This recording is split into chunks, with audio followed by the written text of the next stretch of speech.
The importance of setting goals. Running is a great example.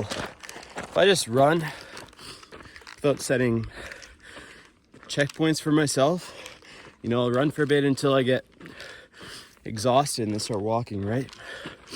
Pretty typical response to pain, I guess. But if I mentally set checkpoints, like whether it's like shadows on the road or if I'm running down the main road, I typically use power lines. I'll run for one pull and then walk half of the next, because I do like sprint walks, right? So I'll sprint for a bit and then walk. But when I set goals for myself, I probably work my body 2 times as hard, sweating more. That just shows that without a goal, if you can't see the end, you're not incentivized to finish your goal, right? So I don't know, I just thought that was kind of important. But and always set your goals just a little bit out of reach. I tend to set goals really far out of reach because I believe in myself that much that I can get them done.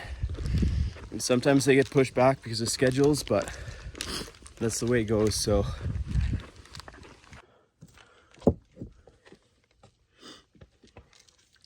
we got a bit of a later start today. I was anticipating getting up really early, but to be honest, been working really long days last 2 days and got like 4 hours of sleep for both of them. I actually fell asleep just about at work yesterday, so I was lucky I wasn't driving. I was in the passenger seat when that happened. But obviously, like, it's not something that I wanted to happen. I would have rather got up early, but like I said, it's okay to take breaks sometimes. I needed a little bit more sleep, so I slept for a few hours more, but now I have energy for the day to do the things that I want. So sometimes it's important to do that, right? Something I want to talk about is patience. I was going to talk about it last night, but my phone died. So patience. I think patience is kind of bullshit. There's going to be 99% of the time someone tells you to be patient. So whether it's, I want a Lamborghini or I want lots of money, well, just be patient and work for 50 years and then you can have one when you retire. Or let's say you're at the back of a long line for a store that's opening or an expensive restaurant, and your mom or your spouse tells you to be patient. But like I said, 99% of the time, if you just work harder, you make the money will solve those problems. You want to get to the front of the line, give the owner a tip or whatever. There's always ways to get in. I know if you have it's the Amex Black card, I think. I forget what it's called, the Centurion card, but they have a service that comes with it. It's I forget the word. Concierge service. So it's a group of people kind of that, you can text them or call them, I think, and they just make shit happen, you know what I mean? So if you need a reservation at an expensive restaurant and it's completely booked out, you can give these people a call and they'll get you a spot. So it's that kind of thing. But, the point of the story is that in 99% of the situations where somebody tells you to be patient or you're supposed to be patient, money, or in another form of words, working hard to make a lot of money and having that wealth and that status will shorten the time span of whatever you need to be patient for, right? Obviously there's going to be that 1% of times where you actually have to be patient and just wait. So maybe it's in a relationship, you got to wait for, a girl to be ready for a relationship or whatever, even though most of the time that's bullshit, right? But it's kind of a good example. You got to wait for people sometimes. If you want it bad enough, you just got to wait. I don't know, I can't think of any other examples where you would actually have to wait and you can't influence it by money. But so I think patience maybe it's not bullshit, but 99% of the time it's in the wrong context, or it's bullshit in that context. Because if you put in more effort, or you apply more of your status or wealth to the situation and be strategic about it, you can minimize that time. So you're not necessarily going to have to wait or be patient for that period of time. You just got to be smart and methodical. You got to apply a method to it. So, patience. Don't be patient. Get what you fucking want. Work harder. Get it faster.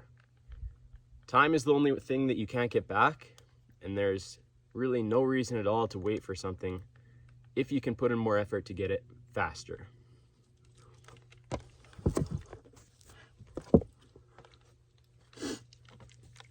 Energy and intentions. Everything in this world is, I don't know if it was a quote by Oprah, but I saw something along the lines of, we were put on this earth to learn how to manipulate energy. And really, everything we're doing, you think of every business transaction, every, moment of communication, everything is you manipulating the energy, as in,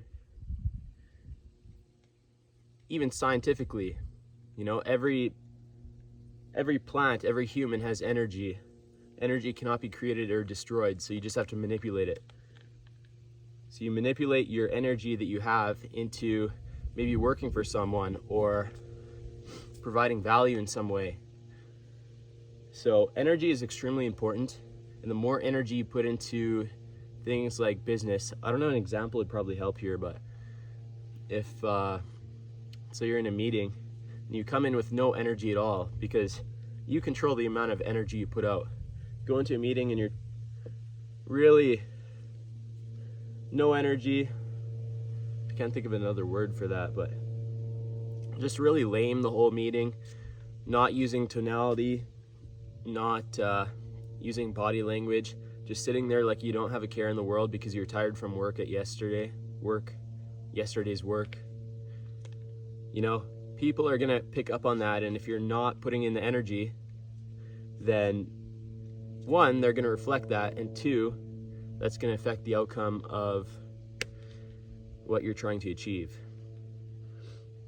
The alternative would be putting in more energy, and I think in a sense, obviously that's gonna affect the outcome. Another thing is intentions. If you go in with the intention of money, people are going to realize that you're there with the intention of making money from them, which they're not interested in. Nobody wants to give you their money. But if you go in with the intention of helping them, or maybe making them more money, then the whole thing changes. If you walk up to somebody and say, hey, do you want to buy my social media marketing service or course? They're gonna be like, no, because the only value you've provided them is you've told them the name of what you're selling, and you've told them to give you money, basically, in pseudo words. I don't know if that's a thing. It's kind of a developer thing, but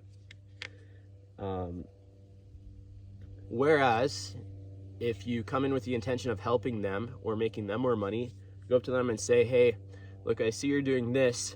I know if you did this better, you'd make this much more money. I know how to do this. Let me help you. And if you're successful and you like what I'm doing, then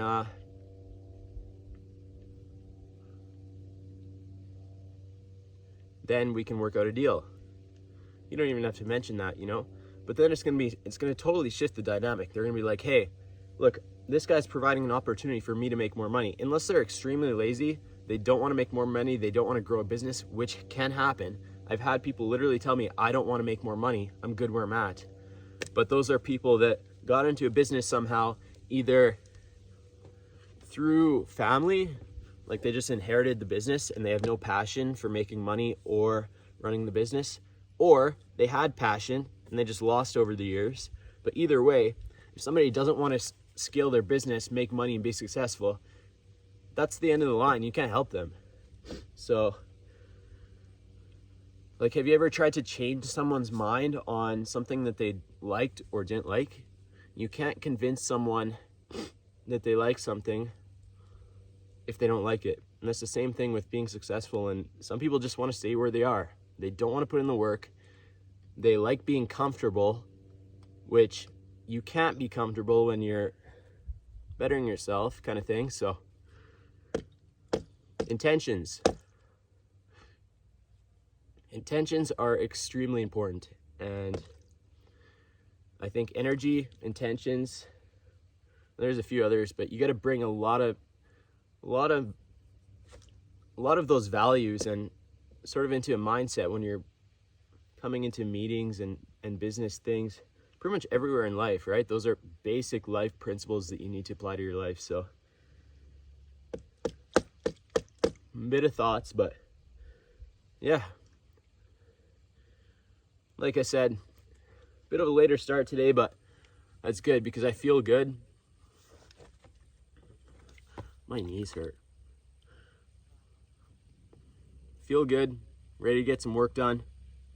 We're gonna crush it today. We're gonna crush it tomorrow. My goal, and I wouldn't really say this because it doesn't sound realistic based on my past performance and past results. You know, obviously I haven't perfected things yet, but my goal is to either set a meeting or close a client this weekend. And you know, theoretically, it's perfectly possible. If I send a video to somebody, video outreach saying, hey, this is the app I want to build, how it'll help you, you know, tell them everything about it in the video, then just send voice messages back and forth, or maybe text if they want to text. And then they're like, yeah, I want to do this. You know, they want to learn more about the price. They want to learn more about how it'll help them. So you're like, yeah, we'll set up a meeting. Set up a meeting. Say, hey, you know, I got to work next week. Can you make it happen this weekend? And 80% of people will say yes. You know, people have free time on the weekend if it's something that they're genuinely interested in. And this goes for relationships, business, pretty much anything in life where people are involved.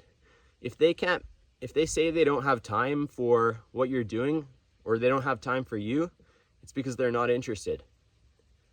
I will make time for anything that I'm interested in. If I want to go, I don't know, this is a really, really basic example, but if I want to watch somebody's videos on TikTok, I could literally drop everything, pull out my phone and start watching videos. You know, people will make time for things even if they have to cancel more important things. Like, you know, maybe somebody will get fired at work for texting their girlfriend. It's because they really wanted to text that person. So, end of the day, you know, if somebody's interested and they'll set a meeting, 80% of the time they will be willing to meet with you on the weekend or on their time off, like after hours, which is perfect if you're working a job. So you essentially set a meeting, go in with the premise of, for the first client, it's just a portfolio client. You know, I just want to show you what I can do. I'm not going to charge you like any other agencies based on value or whatever. I just want to be paid for my time. Pay me just a little bit over minimum wage for the time period that it'll take me. So let's say 1 month example, 20 bucks an hour is pretty minimum wage in Alberta if you're not a fast food worker. You know, most trade workers are making 25 to 30 bucks an hour starting, and most fast food people, or really shitty jobs, easy, like those kind of jobs, are making minimum wage. So you find somewhere in the middle. 20 bucks an hour is very median in Alberta, I think.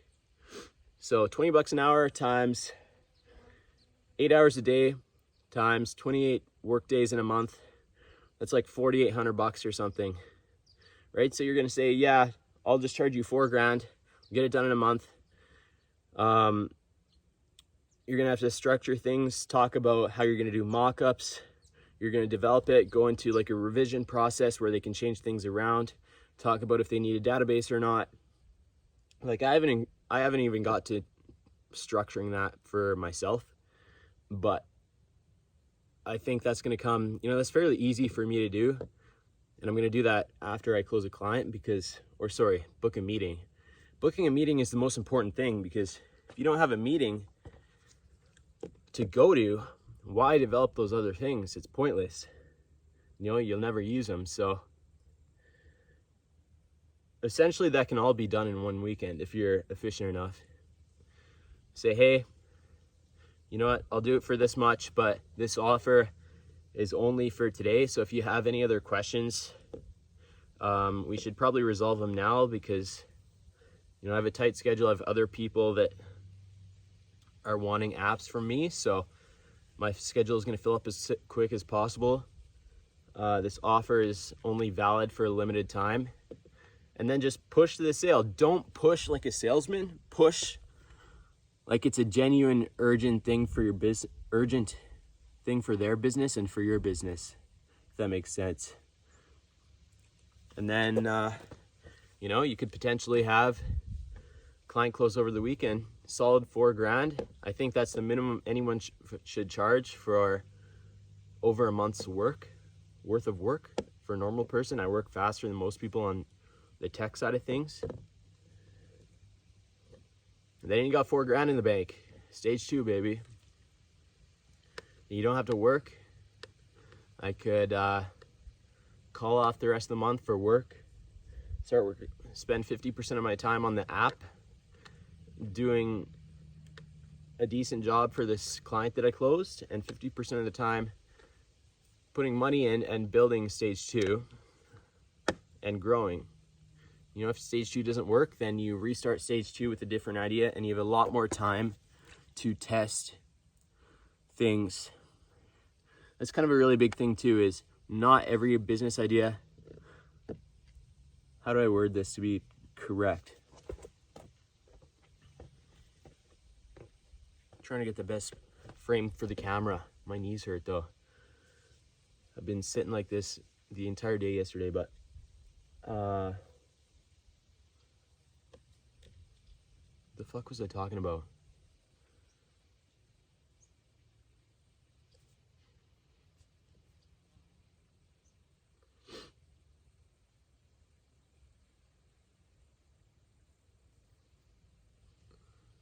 I totally lost my train of thought. You cunt. I just lost my AirPod in this pile of rocks, so we're gonna come. Might as well record me moving rocks, getting a bit of a workout in. I swear to God. Mind you, I can see the ground, so it shouldn't be too bad. And I'm not quite at water level yet, so I think as long as the rocks are light enough for me to move them,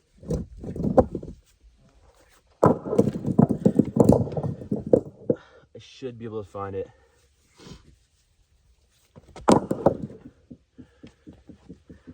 Fuck, I don't even know where it went.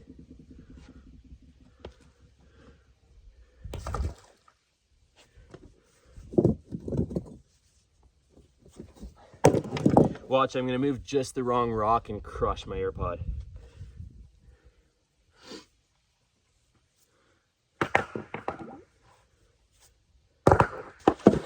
Oh, found it. Might be able to get it without.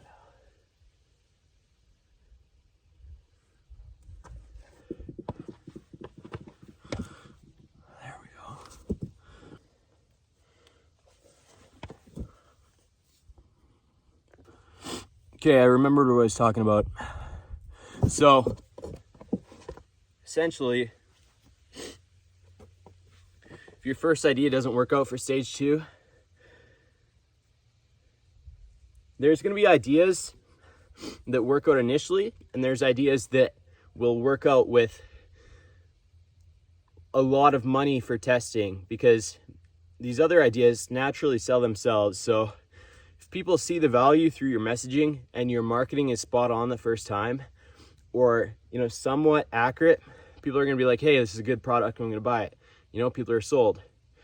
You just have to put money into ads and grow your business, kind of thing. And excuse me, scale it up, I guess. And there's also going to be ideas that my perspective is that every idea can be sold. You know, that comes back to Grant Cardone. He says you can sell anything, and a lot of people can sell just about anything. You know, sell drowning man a glass of water, I think the saying is, but every idea can be sold. If it doesn't sell the first time, your marketing just isn't good enough. That's really the only thing. So if it doesn't sell the first time, you got to refine your marketing. You got to test, refine, test, repeat. One more step in there, I think. It was in the notes a few days ago, but you get that point. Test campaign, test targeting, test creatives, test copy. So that's your text or your ad. Test different approaches, different audiences, literally everything that comes with marketing, you know, test different mock-ups, because an online business is comprised of a good product and great marketing. You could have a really shitty product, but if you market it well enough, it's going to sell like wildfire. You know, it's just like kind of the same thing with jobs, honestly. If you get a really shitty job, but it's a good employer, good benefits, people make it look really attractive, the environment is awesome. You know, people are going to work a really shitty job like spreading manure, spreading shit, just for the benefits, the environment. Maybe they get a free truck with the deal. Maybe there's really good equipment so you don't even smell the shit. You just got to keep your windows up, keep the AC on, and you're good to go. And get out, you're not even dirty. You know, so if you eliminate all the bad parts of, maybe it's apply this to a product somehow instead of a job. Eliminate the bad parts about buying the product. Maybe it's the price, maybe the shipping costs, maybe people don't like the color, maybe people don't like the person that's selling it. If you eliminate all those bad factors, that's going to improve your marketing. That's pretty much what marketing is, right? So coming back to the main point, if you got a shitty product, you might be able to refine the marketing enough and test within $1,000 or $2,000 worth of ad spend, testing different ideas, different creatives, depending on how, what's the word? Like fringe with your money, how well you manage your money spending on ads and testing. You might be able to get it to a point where it's successful or optimize it even more. But there are going to be some cases where you just can't figure the marketing out. So it's just kind of a dead end that you've hit. You think the product is dead, but really it's just you haven't mastered the marketing aspect of it. And that happens. Like, how many businesses that I've closed down because in a lot of cases, if you're not a professional at every aspect of building this business, sometimes it's easier, and lots of times it's easier within a tight budget to scrap the entire idea and try something else, because that other thing might blow up eventually. That's what people call a winning product on TikTok or drop shipping. Winning product is a winning product. They're all winning products. You just have winning marketing the first time. Like, you just nailed it, you know? Because every other product would be a winning product if you refine the marketing, refine your message to a point where it sells itself.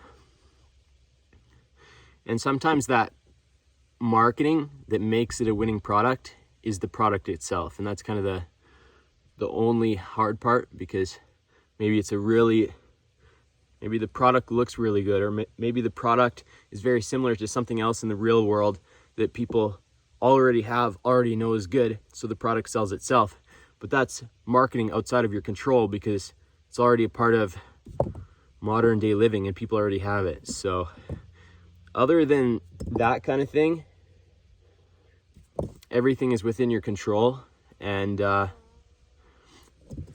rare case, it's a good idea to just start over, especially really early, because if you test and blow all your money on an idea and you can't perfect it, then you're screwed, because you've spent so much time and money on this one product or idea and you haven't made it succeed yet. But sometimes if you drop that and started with something else, and either it sold itself or you applied a unique perspective to it that made it sell itself, then you would be successful. So you gotta factor everything in and really weigh your odds. And that's something that I tend to do a lot. Like when I say the return on investment of your time, because you gotta consider all these different paths, and you know, maybe it's switching to a different product or a totally different business type.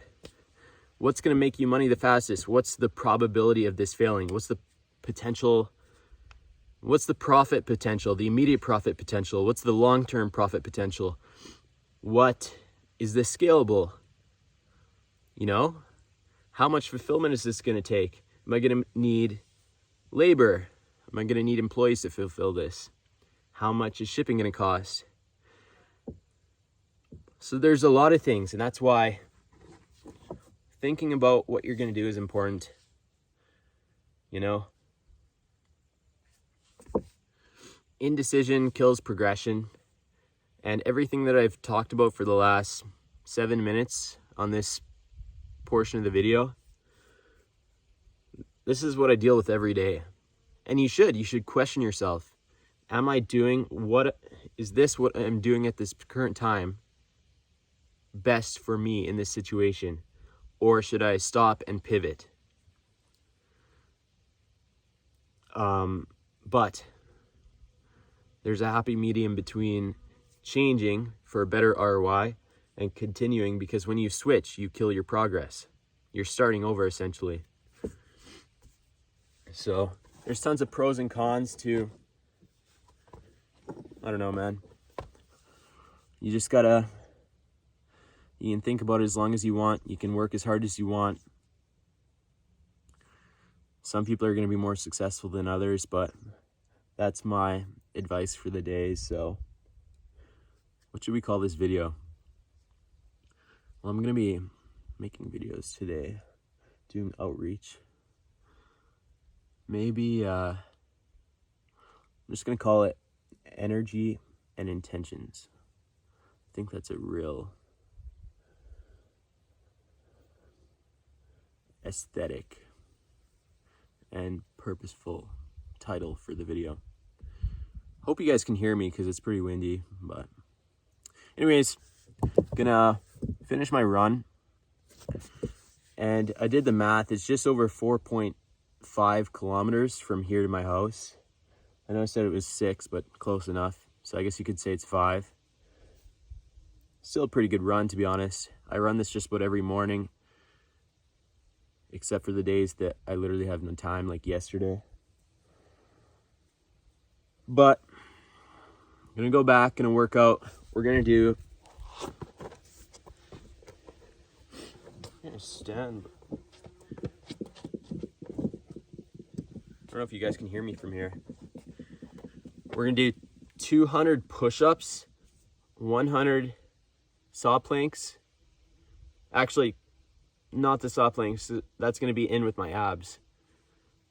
So 200 push-ups, 100 wide grip, 100 narrow grip, diamond grip, press-ups, as Andrew Tate would say.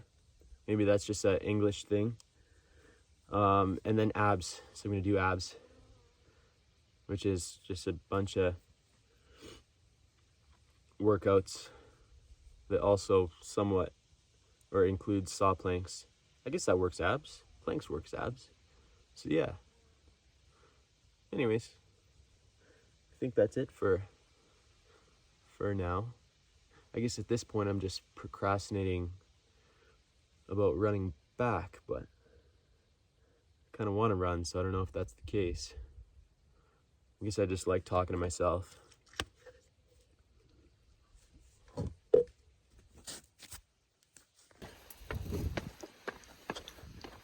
Agility is learned, it's not a natural skill. Sales is learned, it's not a natural skill. You gotta work for the things that you want.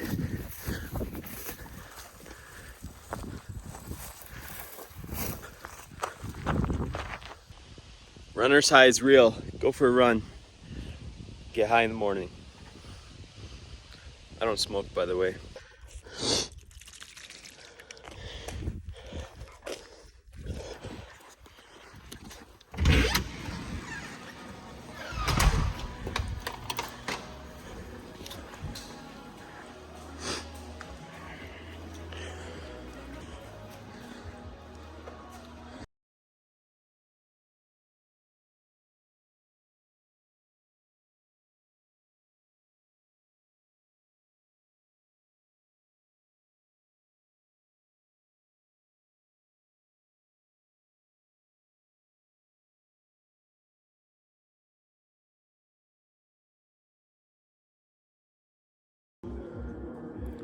So I just kind of thought that might be a good idea to, before we start making those videos, is create a process, structure, pricing, all that kind of stuff. Because if we're planning to, or preparing for a meeting this weekend, planning and preparing, then we're gonna need that stuff ready anyways. Plus, if I do a bit more research while I'm doing that, look at my arm, bro. Anyways, if I do a bit more research, which I'll need to do that, then I will have more information for discussion, right? So if somebody asks a question like, what are the benefits? I can tell them exactly, like 2x conversion, 2 times the conversion rate you'd have on a website or ClickFunnels, you know, whatever it is. And really Tapcard is doing exactly what I'm doing. So they're a multi-million, if not billion-dollar company, but not too many people know about them.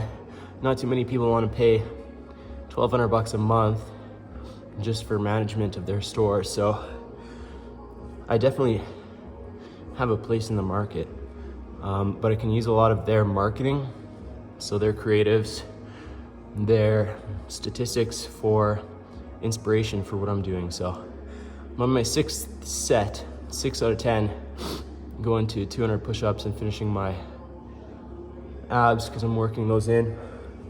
Kind of a superset of everything, which is what I usually do because it really saves time and stuff. So, but we're gonna finish that, gonna go inside, then start doing that because I'm like in information mode right now. So I feel like doing that well. I'm in a mood to do that. So.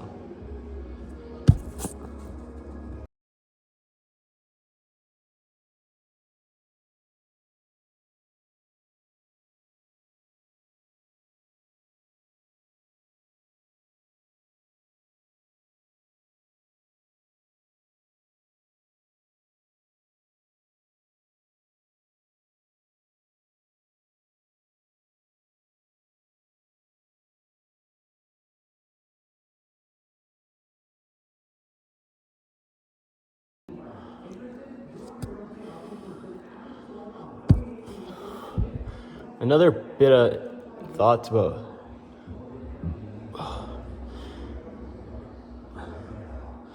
intention.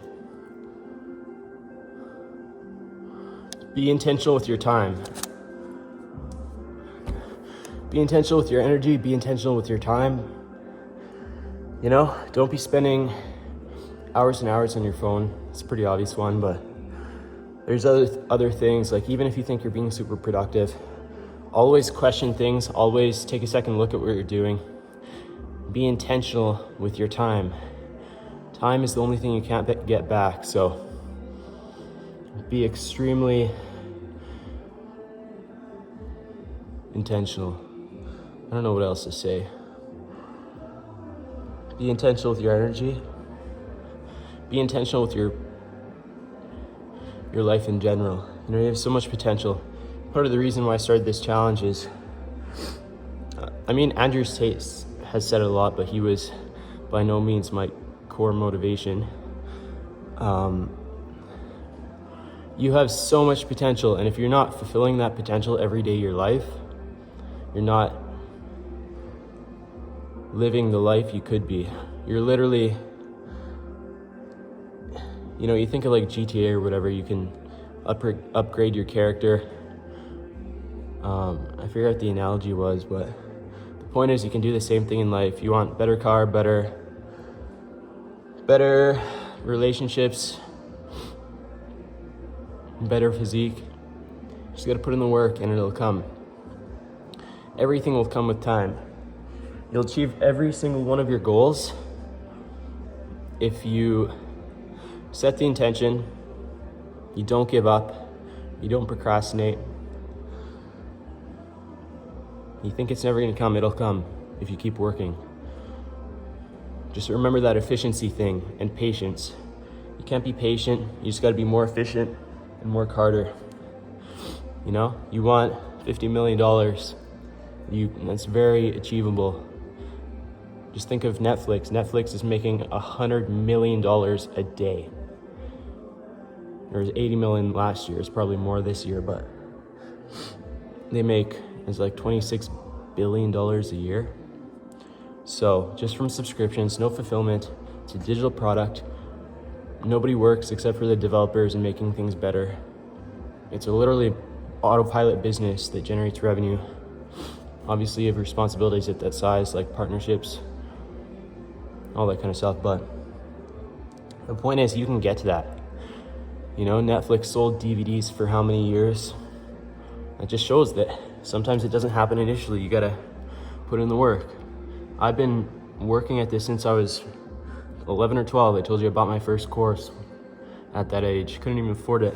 Made the first payment, couldn't make the rest, lost the course, but I was so obsessed with learning and success that I pretty much binge watch every video. I just couldn't apply it at the time because I didn't have the skills, and I didn't know exactly what I was doing. I mean, you're 12, you don't have the communication skills.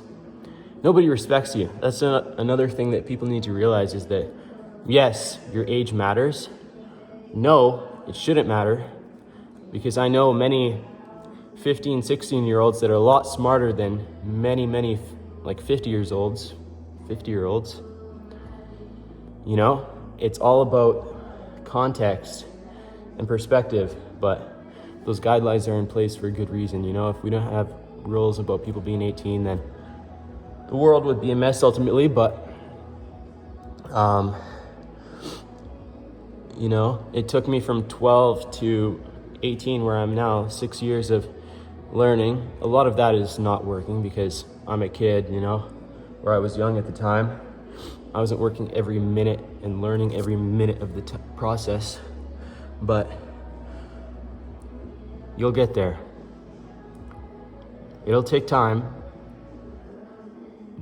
depending on how hard you work and how smart you are and your skill set, but you'll get there. So be intentional with everything you watch, the people on social media, the people you follow, the content you consume daily. Is it memes and girls making face videos, dancing videos, just bullshit like that? Or are you following people that are successful and putting out advice and stuff that you can learn from? It's the same thing with your friend group. Be intentional with your friend group. You know, personally, I have a group of close friends, like 2 or 3 really good friends, and I would way rather have something like that than like 30 people that I barely know, you know? Obviously, it's a spectrum that you gotta find a happy medium with, because you gotta distribute your time among relationships and managing relationships, but be intentional who you are friends with.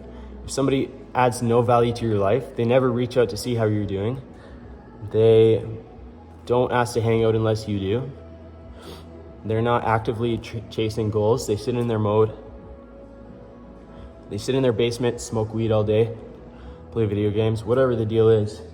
You know, not everybody's gonna have the same drive as you. Personally, you know, in my humble opinion, I think I work pretty hard, but I know there's people out there that work harder than me. That's a piece of motivation for me too, but the point is that it's very hard to find people that have the drive and passion and aspirations that you do. Personally, me and the group of people that I know within everybody in my friend group, everybody that I've met in the past from school, maybe 1 or 2 people that would even try to outwork me, because everybody's so lazy. And I'm talking to most of you, you know? When was the last time you did 100 push-ups? In school when they made you? Or because you wanted to better yourself? When was the last time you made a cold call to a business? I know there's gonna be some of you out there that do it, and I'm proud of you if you do, but personally, like I said, in my 18 years of life on this earth, I've only found 1 or 2 people, and that's across the world. You know, I've met it in conferences and stuff that are willing to, you know, that share the same values that I do. But just be intentional with your friend group. If they're not adding value to your life, they're bringing you down. That's the reality. You know, if they're not, if your friends aren't pushing you, they're pulling you down.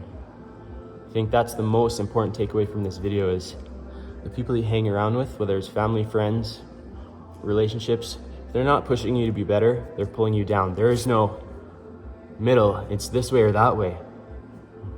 So if they're all pulling you down, you need to cut off all the people that are at the far end of the spectrum. Keep a few if you don't have very many friends, because relationships are important. And even though they add no value to your life, maybe they're your good friends or whatever the deal is, but you want to be friends with people that are over here. You don't want to be the smartest person in the room. So apply some of this in your life. Do better. I'm trying to do better. We should all be trying to do better. So I finished 2 more push-up sets. I finished my ab workouts that I was working. So I gotta do 2 straight sets, which is 20 wide grip, 20 diamond grip. The narrow grip ones are hard. A lot harder than wide grip. But and finish that. Yeah.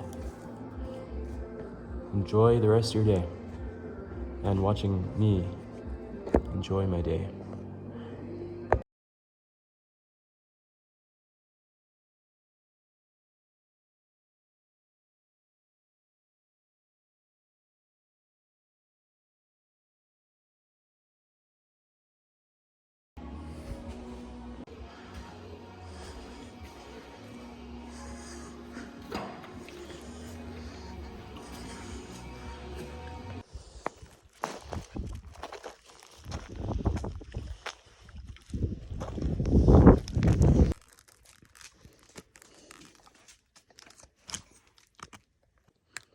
Post-workout insulin boost.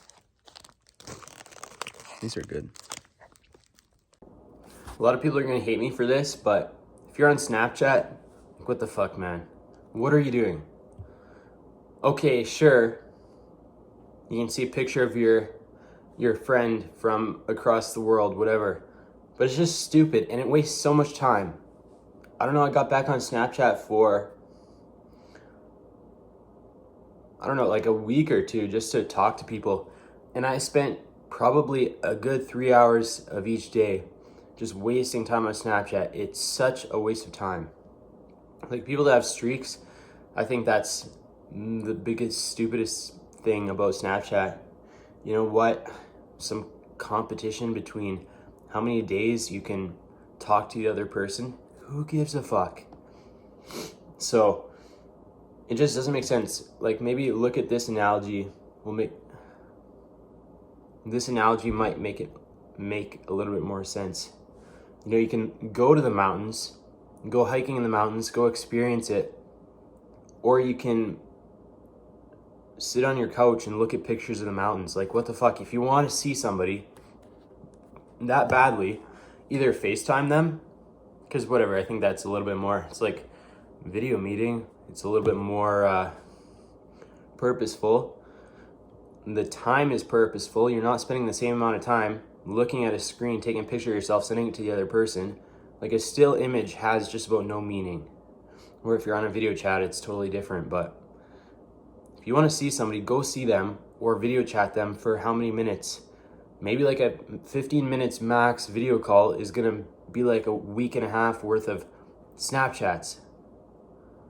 It doesn't make sense to me. Just send a voice message or call them or go see them instead of sending pictures of yourself to other people.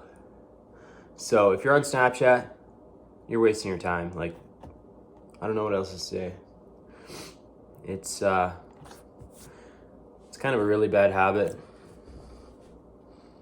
I guess more of a personal opinion, but pretty common one, so take it with a grain of salt and be productive with your life.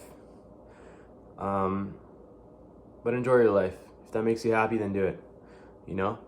And that's kind of the same thing as video games, snowmobiling. Snowmobiling makes me happy. Video games make some people happy. Sure, maybe there's less form of accomplishment. You're not going to take videos of yourself playing a video game unless you're like a world champion, which is really hard because it's so competitive. Whereas hiking or dirt biking or snowmobiling, you can take videos. It's not all about the videos either, it's about the experience, but you see what I mean. One has more value, but that's just my opinion. To the person playing video games, maybe video games has more value. So do what makes you happy. If Snapchat makes you happy, then by all means, send millions of pictures to your friends instead of visiting them in person, but just my advice. So we're gonna have a shower and then we're gonna have these. Very good. You can find them at Independent Grocer. I'm sure there are other places too. It's just a PC thing, but they're maple barbecue boneless chicken breast chunks. I was planning on like cutting or whatever, but the reality is you got to take opportunities. Take advantage of the opportunities that are at hand. And this is an opportunity in my hand, so I'm going to eat this. Contribute to the muscles. The 160 goal, the cut goal is kind of like for the end of the challenge anyways, so if I really got to dial it in later in the challenge, probably going to be somewhere else anyways and have less food. I could buy more food, but I'll probably have less food later on, so it'll be a great opportunity to just put my head down and grind. And yeah, but we're gonna have these right now or in a little bit, so gotta get the protein in.